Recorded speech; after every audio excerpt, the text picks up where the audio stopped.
J'ai réalisé un master en vente en alternance ainsi qu'un VIE dans le secteur agroalimentaire. Pourrais-je trouver ma place? Ne serais-je pas dépassé par le secteur technologique?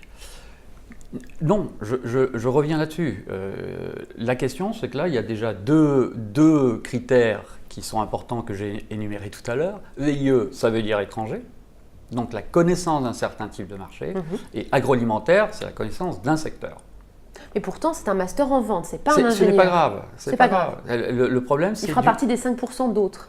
Si on peut en prendre plus, mais vous savez, des gens en école de commerce qui ont déjà fait VIE plus international, c'est pas évident. Donc, ce qui compte, c'est l'acculturation à un secteur, un minimum. C'est-à-dire, on sait comment ça marche, on sait quels sont les acteurs, on sait quelles sont les difficultés, on connaît un peu le business model. Et international, ça ne peut s'apprendre qu'en y ayant été, vous voyez ce que je veux dire. Et le côté technologique, quelqu'un qui n'a pas fait de sciences dures depuis quelques années, c'est pas grave. Pas du tout, pas du tout. Il arrivera à suivre. La question c'est, est-ce qu'il va être crédible quand il va parler à un ingénieur, à un gars de bureau d'études, à un acheteur, à un vendeur, parce qu'il aura le langage. Je ne sais pas si vous comprenez, c'est un problème de langage, de culture, de secteur. Je vais vous donner un exemple. Moi je comprends, mais il faut que comprenne. Oui, je sais.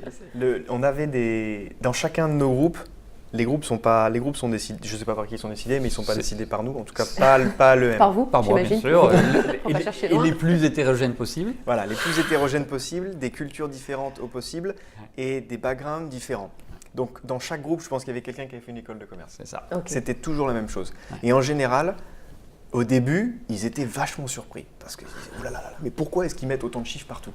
C'est vrai, parce que sur un groupe de 6, il y en a 5 qui sont ingénieurs. Et lui, il avait l'habitude de faire ça vulgairement.